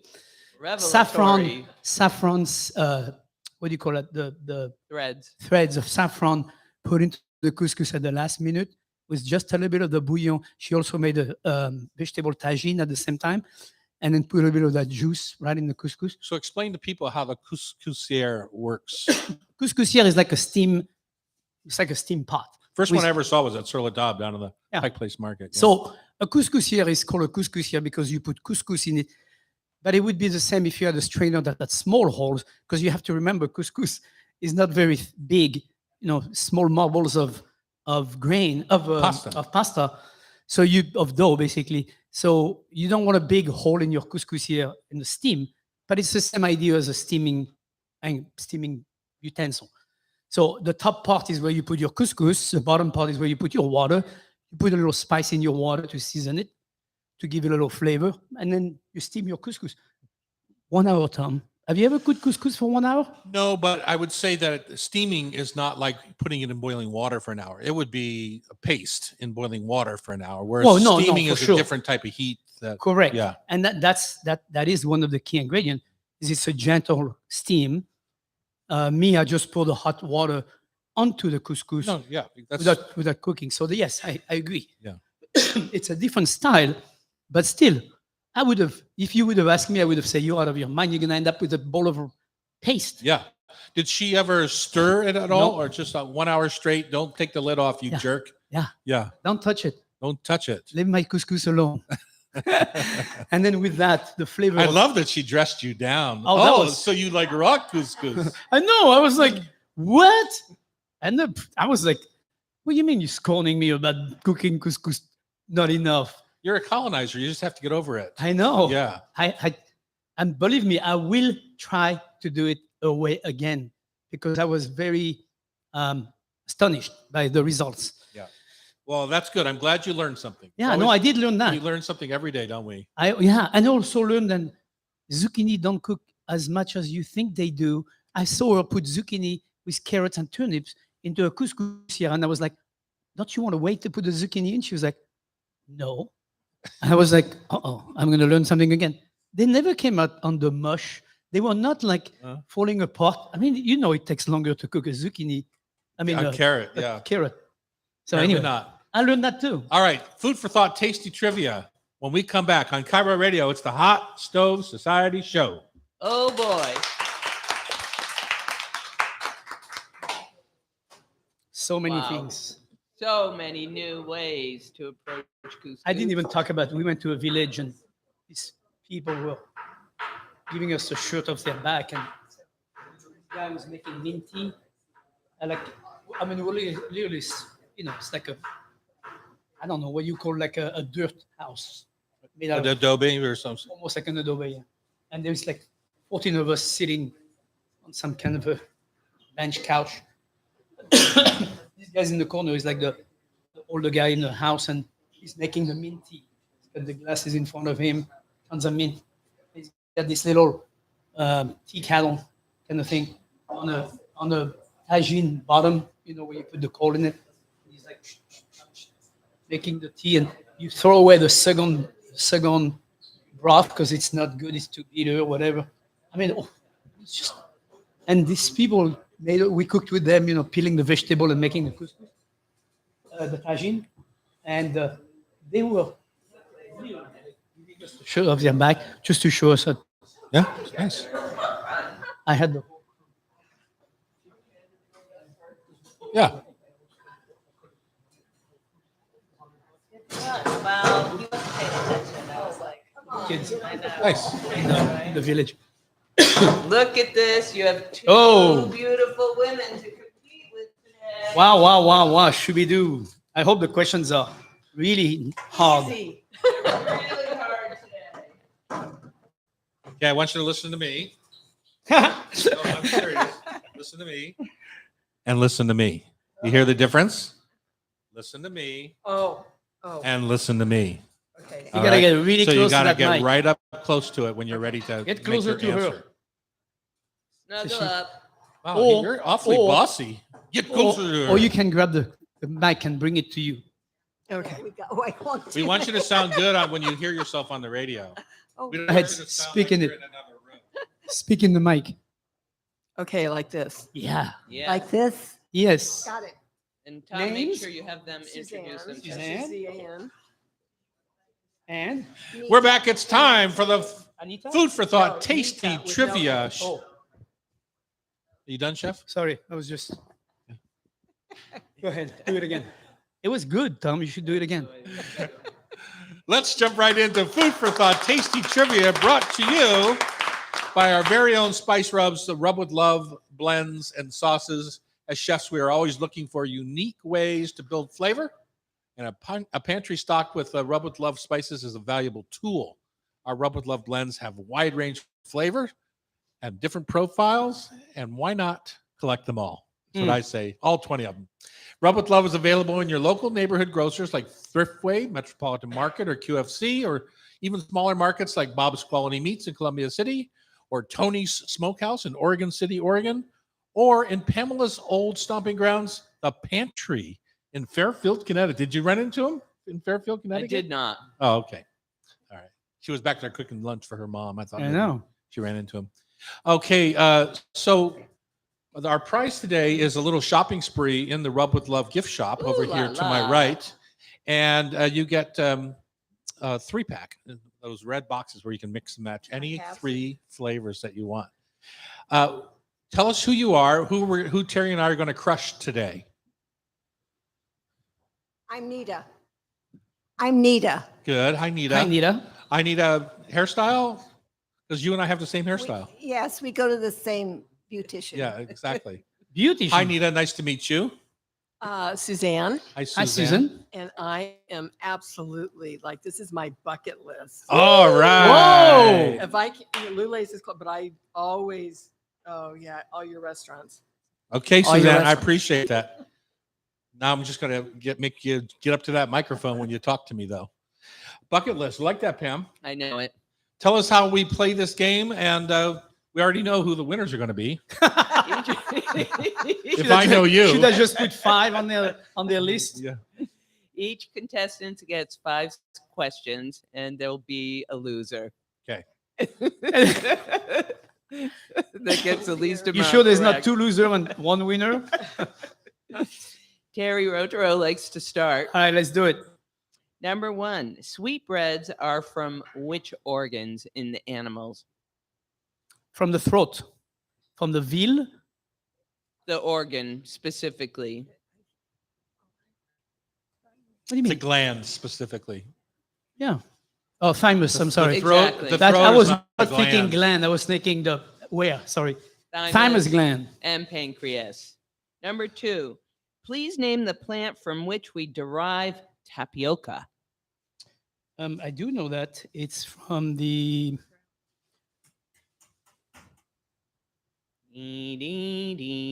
Uh-oh, I'm fuzzy was a bear today. Jet lag. I'm going to blame that. It's not coming up. Manioc, also Yeah. known as cassava. Cassava is what I was looking for. This one is adorable. Some cakes are so large it is hard to bake their centers without burning their surfaces. Accordingly, a round pan with a vertical cone in its middle was devised and named in the 19th century. What is that pan called? Savarin. Oh, I had Turk's head, but say what you call Savarin it. mold. Okay. The Yes. one with the cone in the middle. Oh. I call it an angel food cake pan. Okay, well, You didn't say what What? language you were supposed to speak in. I know. You got that She one. went to get a Turkish name. I'm a what? In what country would you commonly find the hot curry dish vindaloo? India. Yes. And finally, what type of food is winkle? Perry. Yes. It's Perry food. And what? What kind of food is I'm winkle? glad he thinks she's so funny. Well, periwinkle. Winkle. It's, Yeah, it's I a clam. I mean, snail. Snail. Thank Correct. you. Sea snail. How many did you get? Four. Three. Four. Which one did I get besides? Cassava. I didn't get cassava. Yeah. And what was the first one? Well, I got the first one. I said Kind of thymus. sweetbreads. Yeah. He came up with thymus. I came on the tail end. Okay. Ladies, I'm going to leave it up to you because you All have right, to. You have to. three. All right. Did he get it or I would not? have said 4 because just because you're not going to open the leg. Fine. All Fine. right. All right. Your turn. I Let's like see. it. Remember, go to the Your mic. turn. All right. Are you ready? We're for ready. You're Okay. ready. We want the easy ones. When you buy a bottle of wine or a carton of milk, what is the space near the top of the vessel that has no liquid in it called? That empty space. That's a hard Where one. did you get that one from? I know what kind of. It starts with a U. Unused. Let me see you. The space they didn't fill. Yeah, you need a. Empty. Unita? Unita? Oh. Oh, yeah. Unita? Ullage. Oh, cool. Oh, It's the ullage. it's spelled with a U. I thought it was an H. Number 2, when you are baking pies, how would you use a rimmer? I would put it, it's a thing that you put around the top to keep the crust from burning. So the center gets done, but the crust doesn't. And the crimped and crenellated edges of the crust are formed with a device called a rimmer so the pastry can give and not crack. So That helping- device in my kitchen is my fingers. Yes, you Yeah, have your own exactly. built-in rimmer. All right, I guess they get that one. They All get right. that one. What is the name of the crescent-shaped chopping knife? Ulu. Ulu? Ulu? No. Close. It's got a U in it. They use it in Alaska all the time. Yes, that's exactly what we're looking I for. have 2 of them on my windowsill. Well, that's Yep. good enough for me. Okay, you Yeah. have the Mezzaluna. Mezzaluna. Oh, okay. Yep, well, you were there. The omnivorous is the word meaning all devouring. So what is the word that uses that same suffix for flesh devouring? Carnivorous? Yes. Boy, we have some sharp competitors today. 3 so far. And finally, what is marzipan? almond paste. Yes. 4 out of 5. 4 out of 5. 4 out of 5. We got 4? Yeah. Pretty wonderful. Tom Douglas, what is the variety of rice common in Indian cooking that smells so sweet and delightful? Basmati. Yes. Oh. Which state in America produced Colby cheese? Colby cheese. Minnesota. Like Colby cheddar. I'm going to say Vermont. Wisconsin. Wisconsin. Oh, Wisconsin. This one I researched especially for you. What is the name of the greengrocer from San Francisco that extolled the virtues of fruits and vegetables in the 60s and 70s? I love him. I know you do. Can you remember his name? Joe Carcioni. Yes. Wow. Wow. Very Wow, good, that's Tom. what I say. Wow. I did not know that. Bridget just brought us a new copy of that spectacular book that he produced. I always wanted to be that guy. I know. Yeah. We want to turn We this can into still do it. Green Grocer Show. Yeah. Number 4, please name 3 vegetables that are more nutritious when cooked. I have to name 3. That seemed a little bit yeah. outrageous. No, there's like 12 that are commonly known. So Are commonly known. I love what you say, commonly known. Yeah, of course. Okay, since I have no idea, I'm Chocolate is no one. I'm going to say I can't imagine broccoli would be or no. so more nutritious when cooked. Does anyone out there know? Your favorite, Tom, beets. Okay, beets. Beets is not on the list. Yeah. Wow. Nobody Okay, likes the beets. 3 most popular for reasons of being able to break down their cell walls to I didn't think make about it them- that way. Yep, are tomatoes, asparagus, and spinach. I was going to say spinach. There's a don't great your molars break down the cell walls too? Why do they have to be cooked? And by the way, I have a stomach for a reason. This is in. Do you guys listen to Herb Weisbaum, the Consumer Man? On Channel 4, He's I think. got. or Como Radio. But he just did. Consumer Reports has a wonderful new article about this. Vegetables that better for you cooked. All right. And finally, what is the dominant red grape in Northern Rhone red wines? Northern Rhone. Be careful. It's northern red one. Exactly. It's tricky. It's a trick question. Think Beaujolais. Gamay. Yes. Syrah in the Northern I thought Rhone. Syrah was the South. South. Grenache in the South. Oh, yeah. I was wrong the whole time. I would have get that wrong. You're right on there. You know, on Air France, the lady insisted, I took Air France over to Paris, she insisted that Cote Rhone was a Burgundy. It is. I understand. I argued with her, but I was wrong. It's in that region. Beaujolais is actually a division there. They've always fight that. All right, congratulations, ladies. Yes. You get a little stroll through our gift shop. Thank you so much for participating, and thank you to Pam for giving me the hardest questions. If you want to be part of our show, you can join the community on YouTube Live at Tom Douglas & Co. or buy a ticket to join us here in the studio, the beautiful Hotel Andra and the Hot Stove Society kitchens. The show is produced by Pamela Hinckley, Sean McFadden, and our editor is Sean DeTore. Remember, if you miss any episode of our Hot Stove Society show in Cairo, you can listen via podcast or just subscribe with your favorite podcast app. Thanks for listening and have a fabulous weekend.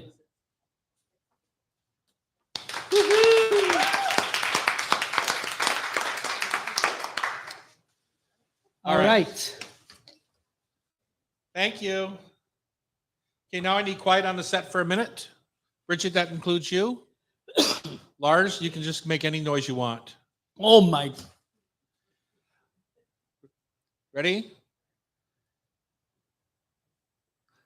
Hi, I'm Chef Tom Douglas. And I'm Thierry Roturo, the chef in the hat. This afternoon on the Hot Stove Society radio show, we talk about the Port of Seattle's maritime traffic with Kelli Goodwin and the compromised crab harvest. So much talk about that right now. Gorgeous Gruy. Oh, we didn't do that. We get to hear about Thierry's fabulous trip to Morocco and the new head brewer at Pike Brewing. Leslie Shore is going to update us on all the hoppy happenings. Is that again? No. It's Good. good. That was good. Good. Sean will put that together. Okay. Thank you. Awesome.